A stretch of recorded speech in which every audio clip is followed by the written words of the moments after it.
अल्हम्दुलिल्लाहि रब्बिल आलमीन वस्सलातु वस्सलामु अला सय्यिदिल अंबिया वल मुरसलीन व अला आलिहि तय्यिबीन अत्ताहिरीन व अस्हाबिही अजमाईन। अम्मा बाद फ़क़द क़ाल अल्लाहु तबारक व तआला फ़िल क़ुरानिल मजीद अऊज़ु बिल्लाहि मिनश शैतानिर रजीम बिस्मिल्लाहिर रहमानिर रहीम।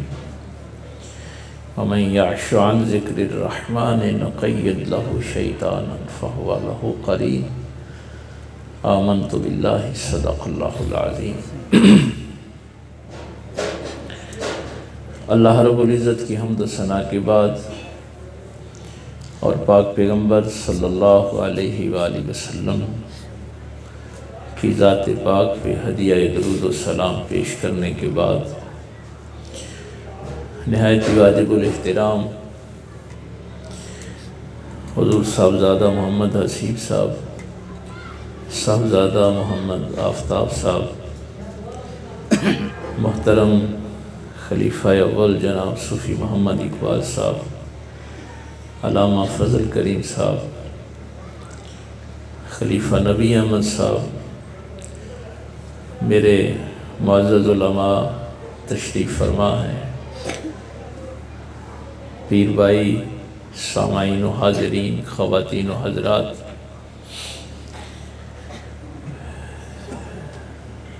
देखिए मैं ये बात बड़ी दफ़ा आपसे दोहराता रहता हूँ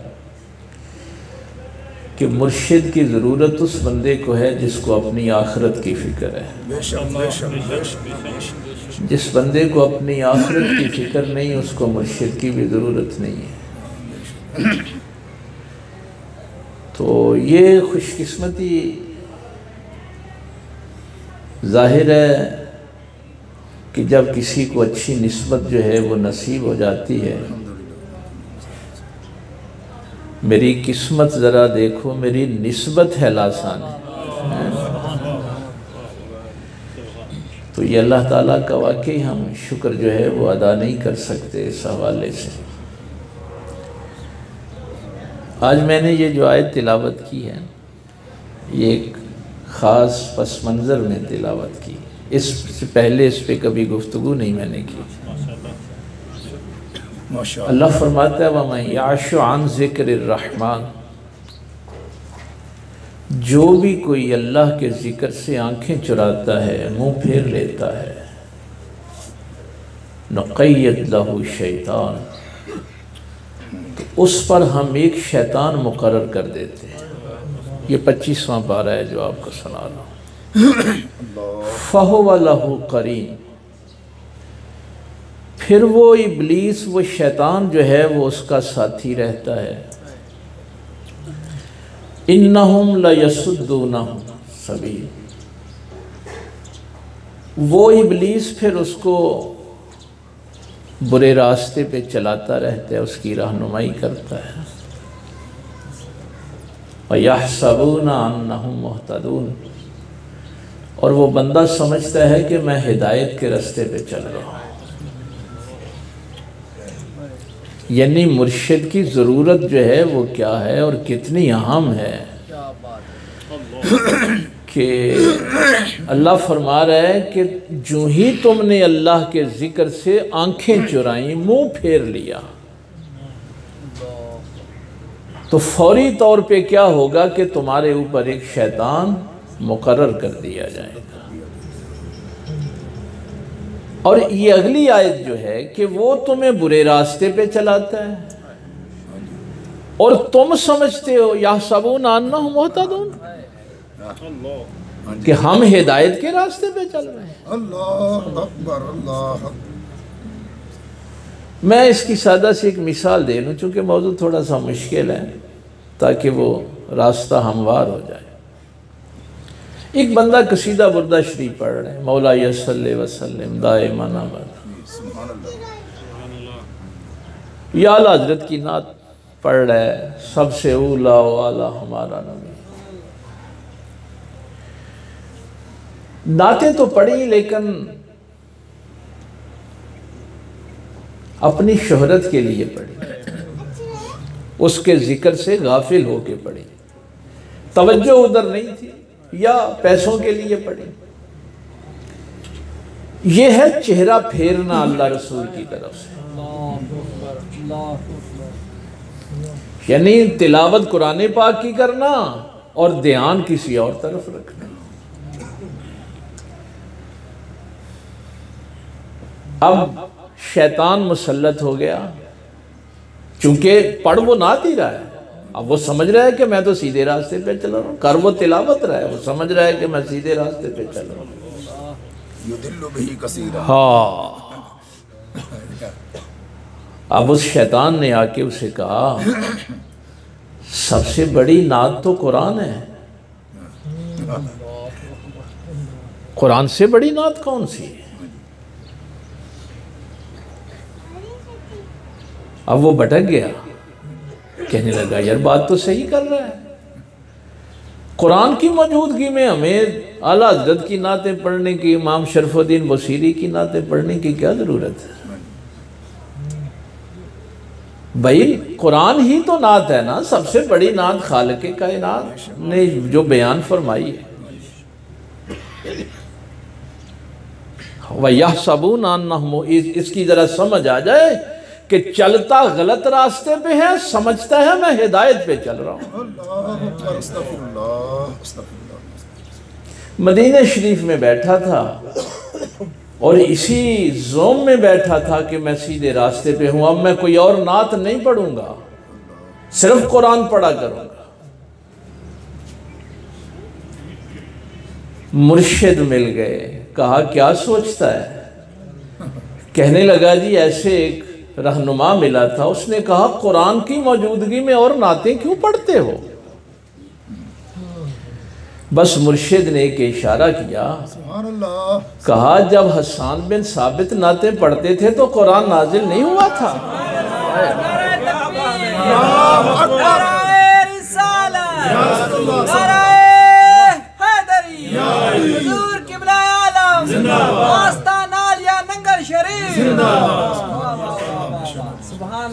जब मिंबर पैगंबर ने बिछाया था हसन बिन साबित के लिए, क्या बात है, और हसन बिन साबित ने मिंबर पे बैठ के पैगंबर के सामने नात पढ़ी थी, उस वक़्त कुरान नहीं उतरा था। हुजूर की मौजूदगी में, कुरान की मौजूदगी में जब सहाबा नातें पढ़ते थे, तुझे कौन शैतान टक्कर गया? क्या बात है, माशाल्लाह माशाल्लाह। अब देखिए ये रास्ता कितना बारीक है। मैं जब कभी 25वें पारे की तिलावत करता था, बड़ा हैरान होता था कि मेरा अल्लाह फरमाता है कि शैतान उसको गलत रास्ते पे चला रहा है और वो समझता है मैं हिदायत पे चल रहा हूं। और सजा किस बात की है कि तूने अपने रहमान से चेहरा फेर लिया, आंखें चुरा ली। तू समझता रहा कि अल्लाह के अलावा ये लोग जो हैं ये मेरे हामी और नासिर हैं। ये सजा उनको मिलती है जो अपने रहमान से चेहरा फेर लेते हैं, आंखें फेर लेते हैं, उन पे फिर हम शैतान मुकर्रर कर देते हैं, वो शैतान के ज़ेरे असर ज़िंदगी गुजारते हैं। तो मुर्शिद असल में होता ही वो है जो आपका चेहरा अल्लाह की तरफ से फिरने ना दे। इसीलिए पकड़ा जाता है। बस ये कुरान का एक बुनियादी नुक्ता है समझने वाला कि जो आपका चेहरा रहमान की तरफ से न फिरे, क्या बात है, आपकी तवज्जो इधर उधर ना होने। देखिए बात जो भाई फजल करीम साहब ने शुरू की थी, आपने नमाज पढ़ी, रोज़ा रखा, इबादत की। इन्नल्लज़ीना कज़्ज़बू बिआयातिना वस्तकबरू अन्हा। अच्छा, इस तरफ मैं बाद में आता हूँ। सूरह बनी इसराइल की कभी आप तिलावत करें तो बहुत से अहकामात इकट्ठे हैं। वला तक़रबुज़्ज़िना इन्नहु काना फ़ाहिशा, ज़ना के करीब न जाओ, ये फ़हाशी है।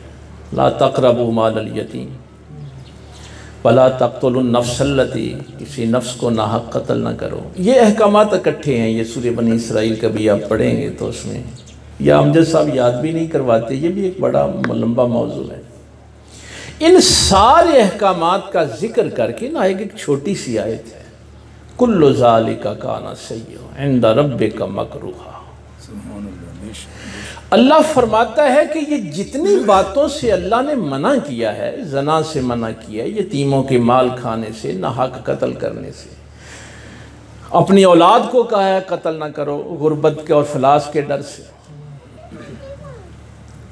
तुम्हें भी अल्लाह रिस्क देता है, तुम्हारी औलाद को भी अल्लाह रिस्क देता है। आखिर में ये जो जुमला फरमाया, कुल्लु ज़ालिका काना सय्यअ इंदा रब्बिका मकरूहा, इन सब गुनाहों से जो सबसे बड़ा गुनाह है, यानी इन सारे गुनाहों का जिक्र किया और आखिर में फरमाया इन सब से जो बड़ा गुनाह है वो अल्लाह की नाराजगी है।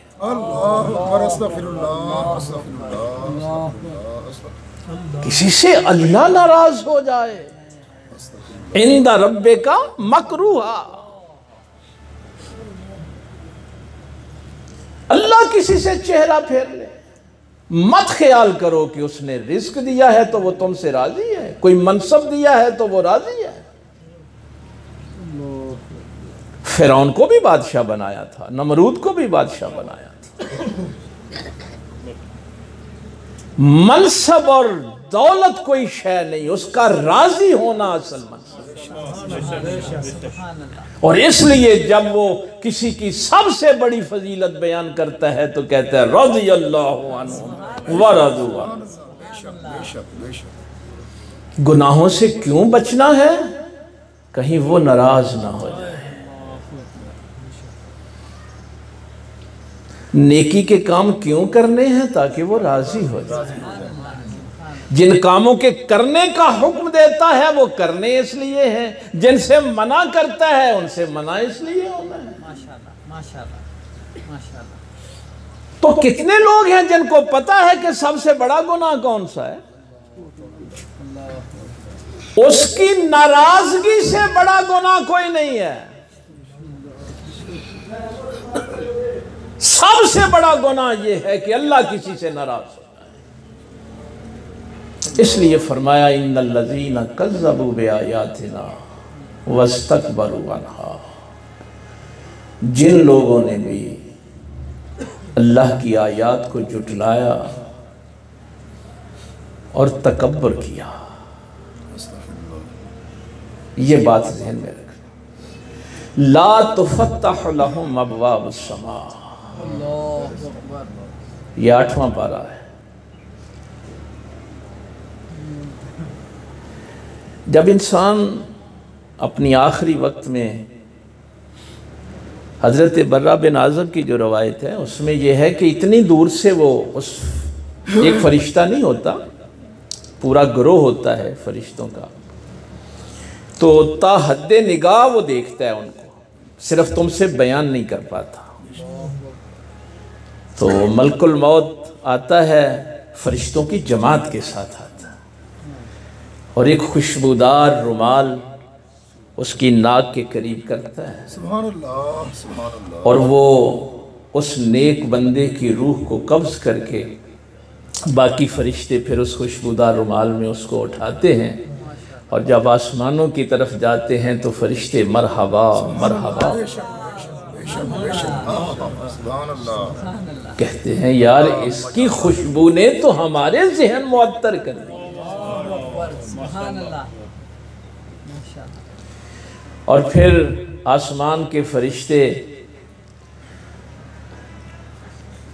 मरहबा मरहबा करते हैं, खुशामदीद कहते हैं, आसमानों के दरवाजे खुलते हैं और फिर मुकाम इल्लियीन पे अल्लाह के अर्श के सामने उस रूह को पेश किया जाता है, अंदराज किया जाता है और फिर उसको वापस कर दिया जाता है। हाँ, यहाँ तक तो वो बताते हैं आपको, अगली बात नहीं बताते, फिर उसको वापस किया जाता है।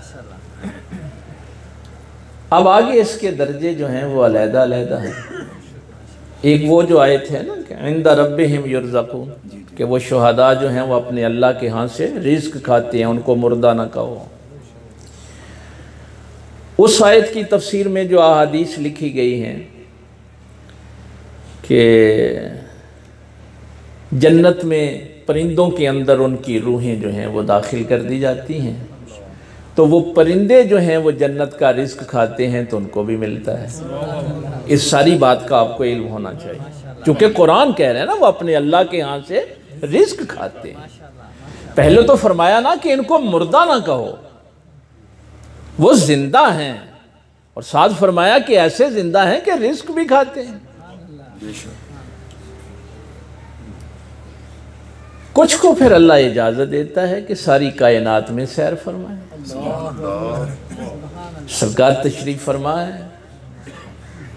फरमाया अस्मा बिनते उमैस को जाके कहो जाफ़र तैयार इनको इसीलिए कहते, ये सरकार ने फरमाया था। अल्लाह ताला ने उसको नूर के 2 पर अता किए, वो फरिश्तों की मैयत में यहाँ से गुजरा है, उसने मुझे भी सलाम कही, अपनी बीवी को भी सलाम कहा, इसलिए हजरत जाफ़र को जाफ़र तैयार कहते हैं। ये खुशबू हजरत साहब की आप इसलिए महसूस करते हैं कि उनको हर जगह जाने की इजाज़त है। नाराए तकबीर, नाराए रिसालत, नाराए हैदरी, आस्ताना आलिया नंगा शरीफ, हुजूर किबला आलम। असल वो मैंने इसलिए बात किया कि अब ये ना कहेंगे खलीफा फजल करीम साहब ने शायद ऐसे ही को बात छोड़ दी है कि तुम दूर हो, मैं तुमसे दूर नहीं हूं। इसकी सनद है हमारे पास, और इसकी सबसे बड़ी जो सनद कुरान करीम ने बयान की कि अगर तुम्हारी समझ में ये बात ना आए तो फिर इस आयत को देख लिया करो। अल्लाहु यतवफ़्फ़ल अनफुसा हीना मौतिहा वल्लती लम तमुत फी मनामिहा कुल्लती क़दा अलैहल मौता व युरसिलुल उख़रा। 2 मौक़ों पे कुरान कहता है कि हम रूहें जो हैं वो जिस्म से निकाल लेते। ये आयत मैंने सुना दी है, उलमा बैठे हैं, इनसे बाद में देख लेना। एक तो जब इंसान सोता है तो उसकी रूह निकाल ली जाती है, और एक जब वो मरता है तो उसकी रूह निकाल ली जाती है। तो ये सोने वाले को अल्लाह रूह वापस कर देता है, फिर वो जाग जाता है। इस आयत में है ये सारी बात, क्योंकि आज ये मौजू नहीं, मैंने सिर्फ वो इशारा करना था। और जो मर जाता है उसकी रूह वापस नहीं होती, तो अल्लाह ताला रूहें दोनों की ले लेता है। ये सिर्फ ये आलम बरज़ख को समझाया है कुरान करीम ने, क्योंकि उस वक़्त लोगों की समझ में ये बात नहीं आती थी। तो अल्लाह ताला ने फिर ये मिसाल दी कुरान करीम कि बंदा तुम्हारे पास सोया हुआ है, यहाँ महफिल में बैठे मेरी तकरीर के दौरान को सो जाए। अब वो सोते हुए में कुरान कहता है कि उसकी रूह जिस्म से निकल गई।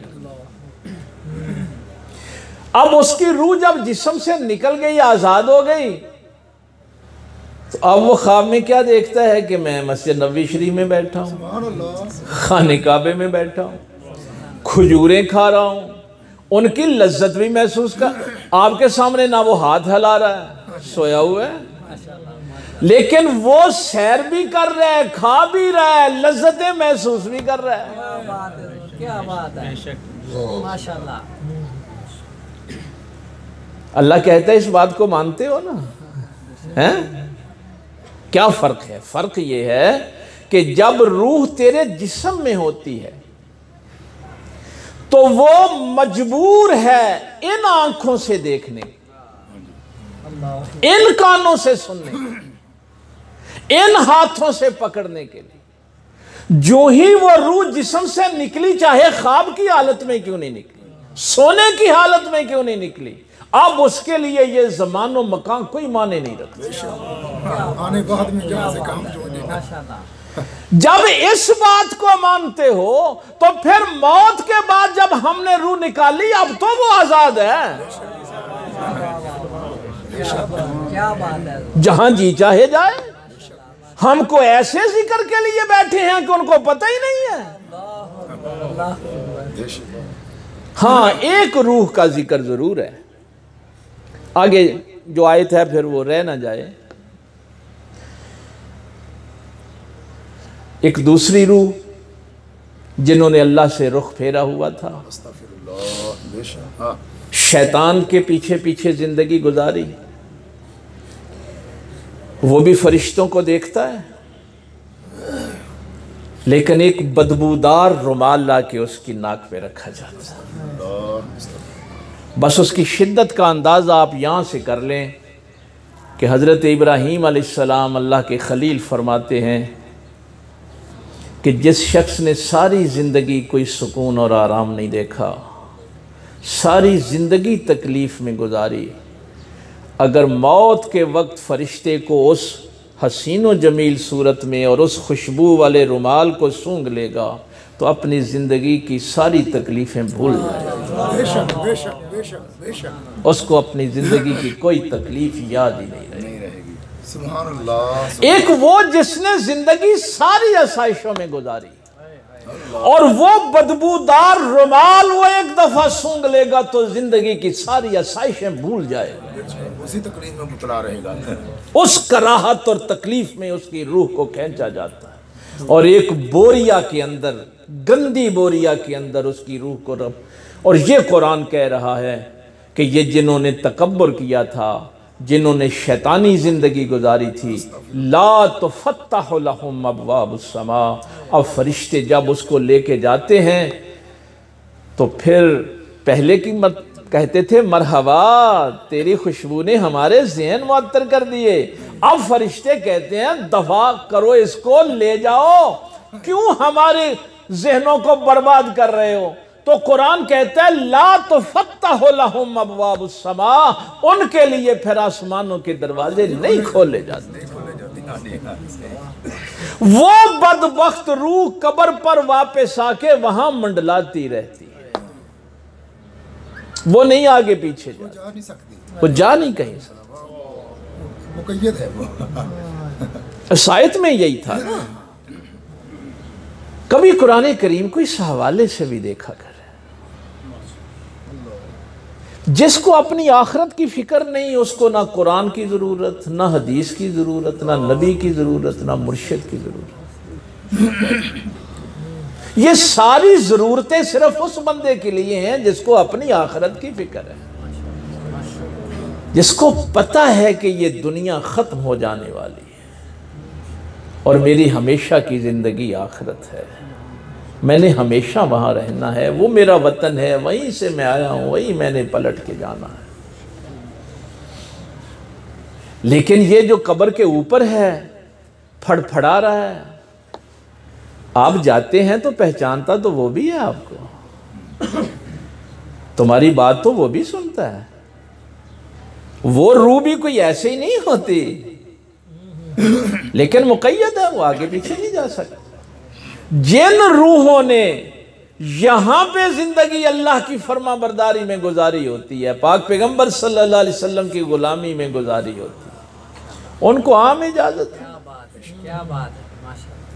वो खुशबू जो है वो सारे लोगों को अता करते रहते हैं।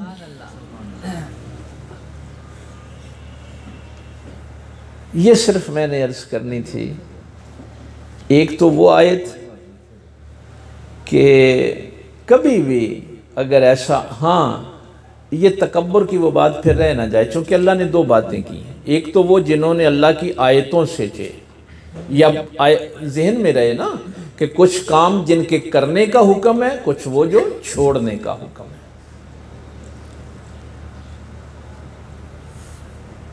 अब ये जो आयात को जुटलाता है उस बदबख्त पर शैतान मुसल्लत कर दिया जाता है। अब उसका हल क्या है? हल फिर वही है, सिरात अल्लज़ीना अनअमता अलैहिम। सुभान अल्लाह, वो पलट आए नेक लोगों की तरफ, सुभान नेकों की महफिल में आ जाए। क्या बात है, क्या बात। आज ही मेरा मौजू नहीं है, कुरान करीम को इस हवाले से कभी आप देखें ना, अल्लाह ताला ने फरमाया वत्तीन वज़्ज़ैतून व तूर सीनीना सल बलदिल अमीन। अल्लाह ने जब ये कस्में उठाई, तूर की भी, सीना की भी, जैतून ये सारी कस्में उठाई ना, अमन वाले शहर की भी कसम उठाई। मक्का कोई आज से अफजल नहीं है।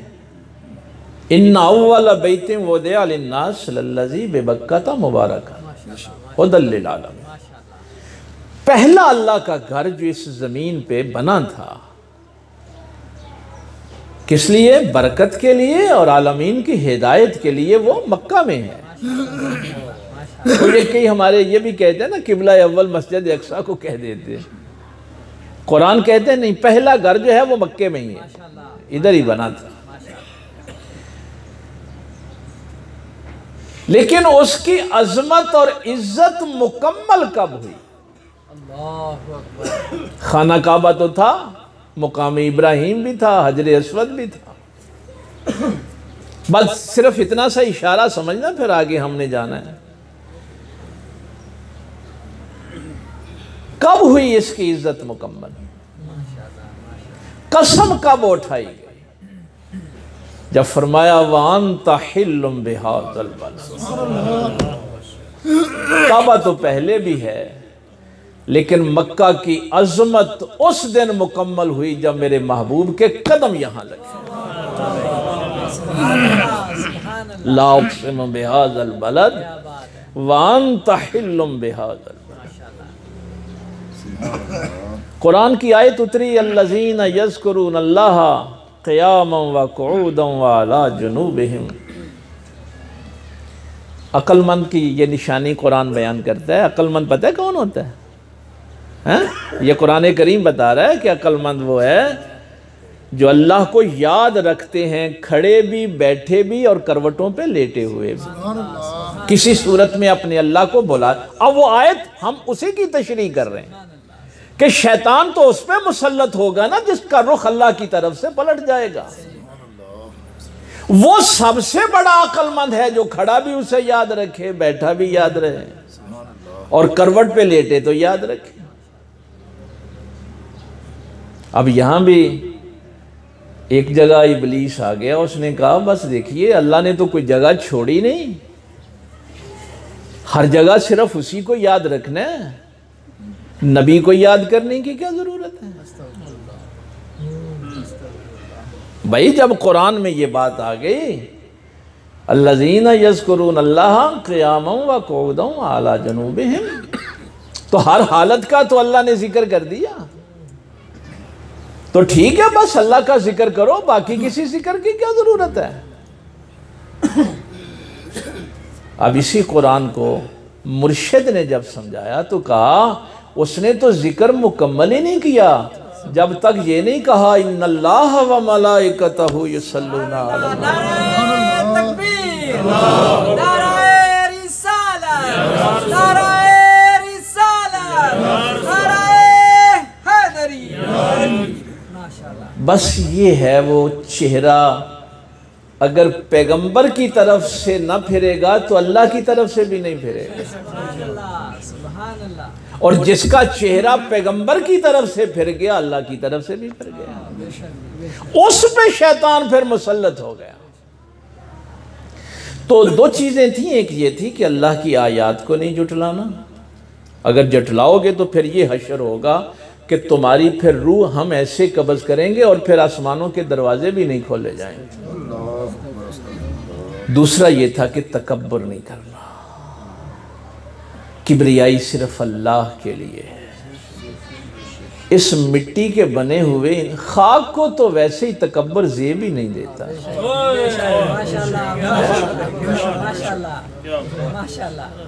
खाक और तकब्बुर, खाक को तकब्बुर ज़ेब नहीं देता। अब इसमें मेरे मौला अली सरकार ने जो सबसे बड़ी बात फरमाई, वो आयतें मैंने रेफरेंस के तौर पे आपको अर्ज़ कर दी।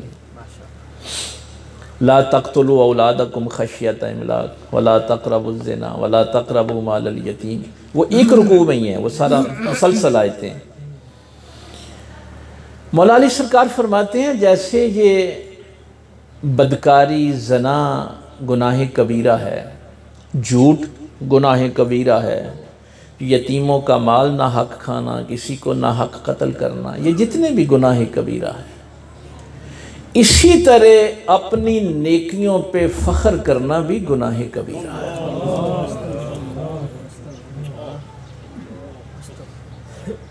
जैसे जना से तौबा करनी, ये मुर्शिद का काम देखें कैसा ज़बरदस्त।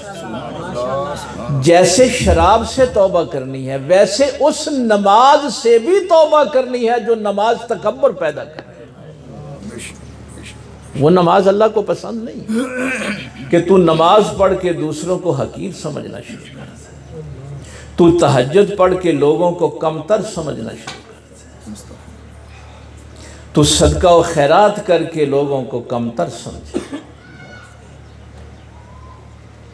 तो ये तकब्बुर जो है, ये तो मसलन अगर तकवे में तकब्बुर आ जाए, उस पर भी शैतान मुसल्लत कर दिया जाए।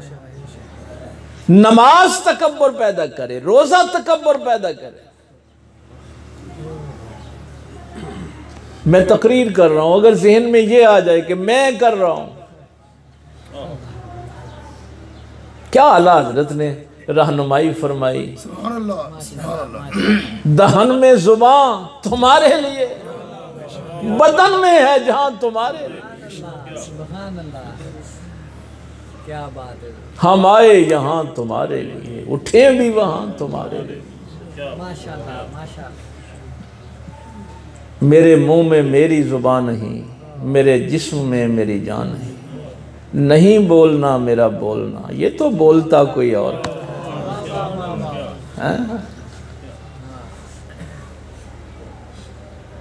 तो ये बात कल भी मैं डॉक्टर साहब के पास बैठे उधर हॉस्पिटल में कर रहा था कि देखिए ये आयात हज़रत इब्राहीम अलैहिस्सलाम में, चूँकि हज़रत साहब किबला का ये भी फैज़ है, सुबह जब उठता हूँ तो इन आयात की तिलावत ज़रूर करता हूँ, बाकी तो तिलावत अलहदा है। ये जो है ना, ये आयात वल्लज़ी खलक़नी फहुव यहदीन, सुबह वज़ू करके तहज्जुद से पहले इन आयात की तिलावत, ये 19वें पारे में, जिसने मुझे पैदा किया वही मुझे हिदायत देता है। वल्लज़ी खलक़नी फहुव यहदीन, बस वही मुझे हिदायत देता है जिसने मुझे पैदा किया। क्योंकि हज़रत साहब किबला ने जो तरतीब बताई थी वो तो ये थी कि उठना है, जैसे हुक्म है पहले हाथ धोने हैं, वज़ू करना है, तो वज़ू करके अल्लाह की बारगाह में ये कहना है कि मौला करीम तेरे फजल से ही उठे हैं और ये वज़ू भी तेरे करम से ही किया है, और तेरी मेहरबानी तूने अपनी बारगाह में खड़े होने की तौफीक दी, ताकि वो तकब्बुर का पहलू आए ही ना। अब उसके बाद ये इब्राहीम अलैहिस्सलाम ने जो अल्लाह की बारगाह में मुनाजात की है, कमाल की, वल्लज़ी खलक़नी फहुव यहदीन, वही मेरा अल्लाह है, मुझे हिदायत देता है जिसने मुझे पैदा किया है। व युतइमुनी व यस्कीन, वही मुझे खिलाता है, वही पिलाता है। तो अगली आयत मैं कल डॉक्टर साहब से कह रहा था कि आपने हॉस्पिटल्स में ये लिखी हुई है, वाइज़ा मरिज़ तो फहुव यशफीन, मरिज़ तो ये वाहद मुतकल्लम का सीगा है, मैं बीमार होता हूँ। क्या क्या अल्लाह की बारगाह में इज्जत का इजहार है। आप तर्जमा भी यही पढ़ेंगे, जब मैं बीमार हूँ, ये नहीं कि तू बीमार करता है, ये नहीं है, ये जुमला नहीं है, मैं बीमार होता हूँ, फाहुव यशफीन, वो मुझे शफा देता है। सी युमीतुनी यहयीन, वही मारता है, वही जिंदा करता है। अब ये सारी बातें करके जो आखिर में जुमला है ना, ये उर्स के हवाले से आप वजअल्ली लिसान सिद्क़िन फिल आखिरीन, फिर आखिर में ये जो इब्राहीम अलैहिस्सलाम ने कहा, मौला मेरे बाद में जो सच्चे आए उनकी जुबान पे मेरा जिक्र जारी रख। माशाअल्लाह, ये जिक्र फिर जारी रहता है, वजअल्ली लिसान सिद्क़िन फिल आखिरीन। मेरे बाद जो सच्चे आए ना, झूठों की बात नहीं की, क्योंकि झूठ पे तो अल्लाह की लानत है ना, उन पे तो शैतान मुसल्लत होते हैं। तो इब्राहीम अलैहिस्सलाम ने कहा था, या अल्लाह मेरा जिक्र भी करे तो कोई सच्चा करे, और किसी झूठे की जुबान से मेरा जिक्र भी ना करवा। माशाअल्लाह, वजालनी मिन वरसति जन्नतिन नाईम।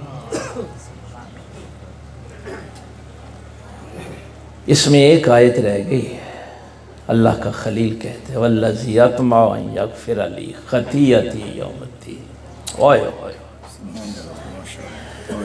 हाँ, यार हमारी औकात क्या है, क्या हैसियत है।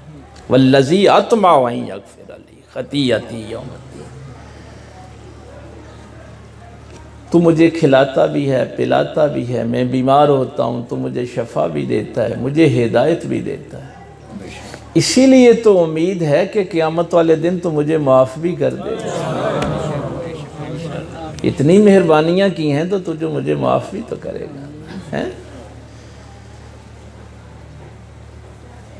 तो असल जो चीज़ है वो आज सिर्फ यही अर्ज़ करनी थी कि कभी रुख अल्लाह की तरफ से पलटे ना।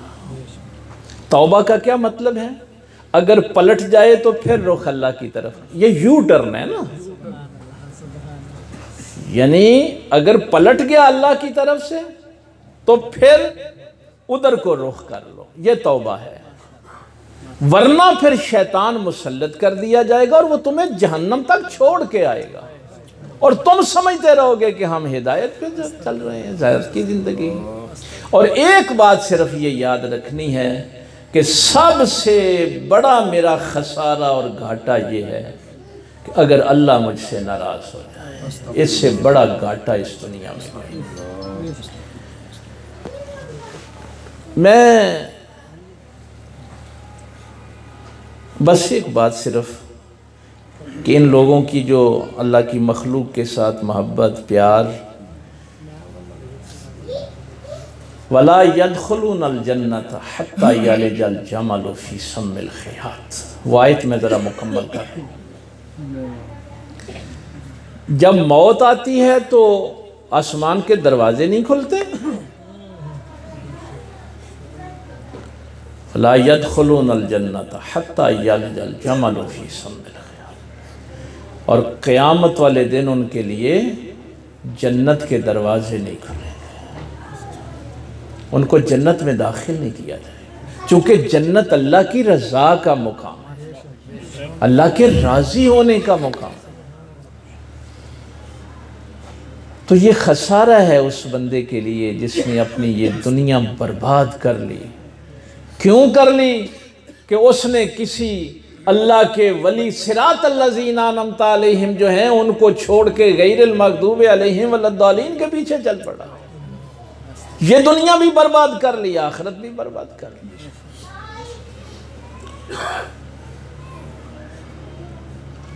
इन बातों से जो अल्लाह को नाराज़ करती हैं उनसे बचते रहना, तकब्बुर कभी नहीं करना।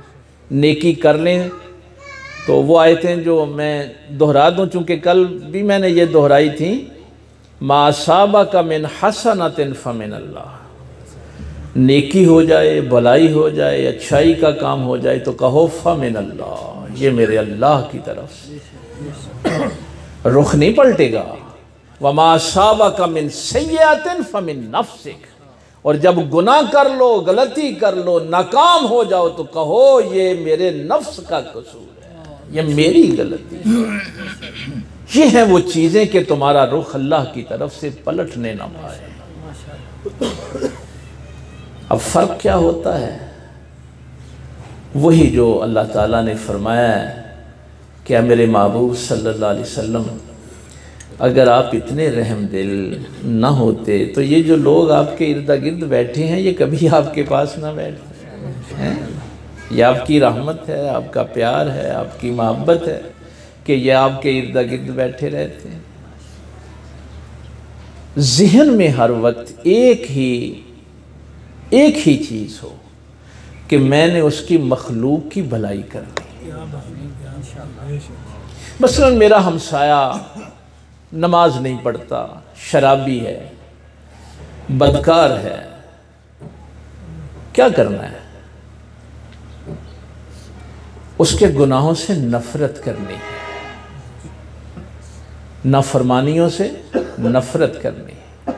लेकिन उसको पानी की ज़रूरत है तो पानी देना है, रोटी की ज़रूरत है तो रोटी देनी।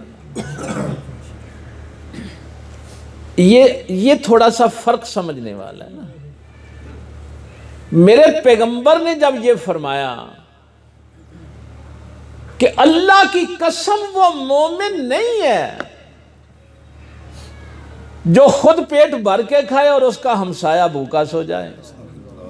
वहां ये नहीं फरमाया था कि हमसाया मोमिन होगा तो उसको खाना खिलाना, ये नहीं फरमाया था। क़यामत वाले दिन तुझे हमसाये के हुकूक के मुतल्लिक पूछा जाएगा। अल्लाह तुझसे ये नहीं पूछेगा कि वो क्या करता था। ये है उस बुनियादी सोच का फर्क। हम नेक बनते बनते अपने काम छोड़ देते हैं। नहीं, उसके गुनाह से नफरत जरूर करनी है। वो आपका बेटा ही क्यों ना हो, आपका भाई क्यों ना हो, लेकिन जहां उसकी इंसानी जरूरतों का मामला आएगा फिर आप पीछे नहीं हट सकते। क्या बात है। अपने हमसायों की, ज़विल कुर्बा, अपने करीबियों की। वो मैं मिसाल पता नहीं पहले आपको दी है या नहीं दी। हज़रत बायजीद बुस्तामी रहमतुल्लाह तआला अलैह, मशहूर वाक़या आपने कई दफ़ा सुना है कि महल्ले में वो फाशा औरत ने आके अड्डा खोल लिया, फतवे लग गए, बहुत कुछ हुआ। और अल्लाह के वली ने क्या किया, वो जाके दरवाजे पे बैठ गए। उसने वो अपने नौकरानी को भेजा कि आज को गाहक ही नहीं आया। उसने कहा एक बाबा बैठा हुआ है, उसको अंदर बुला लो, यहाँ तो फीस लगती है। उन्होंने कहा ठीक है, हम फीस अदा कर देंगे। फीस अदा कर दी। हाँ जी बाबा जी मैं हाजिर हूँ। फरमाया ठीक है, फीस दी है तो फिर गुस्ल करो और ये पाकीज़ा लिबास पहनो। हमने भी तो अपना जो फीस अदा की है उस काम करना है। मसल्ला बिछाओ और अल्लाह अकबर कह के अल्लाह की बारगाह में खड़ी हो जाओ। अब जब वो सजदे में गई तो अल्लाह के वली की आंखों से आंसू आ गए। मौला मैं तो इतना ही कर सकता था, तेरी बारगाह में खड़ा ही कर सकता था, अब इसका दिल भी बदल दे। मैंने कई दफ़ा कहा है, तारीख़ हिंद का कभी आप मुताला करें। हिंदू जो थे ये शूद्रों को अपने मंदिरों में नहीं जाना, हालांकि वो भी हिंदू थे, लेकिन शूद्रों को वो अपने मंदिरों में जो ब्राह्मण थे नहीं आने देते थे। वो वेद नहीं सुन सकते थे, लेकिन ख्वाजा गरीब नवाज उन्हीं शूद्रों को उठ के सीने लगाते थे, उनको अपने साथ बिठा के खाना खिलाते थे। ये नहीं कहते थे तुम हिंदू हो, तुम बुतों की पूजा करते हो। उनकी इज्जत करते, उनको खाना खिलाते। जब वो उठ के जाते तो पीछे से दुआ करते, मौला मैं तेरे बंदों की इतनी इज्जत कर सकता था, अब इनको हिदायत भी दे दे। तो आपने किसी गुनाहगार के साथ नफरत भी करनी है तो इस मोहब्बत के आलम में करनी है कि मौला इसे हिदायत। ये है औलिया का असल फैज़ान, ये है मेरे पाक पैगंबर सल्लल्लाहु अलैहि वसल्लम की वो शरीयत, वो तरीक़ा जिसे आप तरीक़त कहते हैं, और ये है पैगंबर की मार्फत। कोशिश करें जो कुरान करीम ने तरतीब बताई है अपने करीबियों का ख्याल रखें, हमसायों का ख्याल रखें और अपने अल्लाह से कभी रुख को बदलने न दें। अल्लाह ताला अमल की तौफीक दे। व आखिर दावाना अनिल हम्दुलिल्लाहि रब्बिल आलमीन।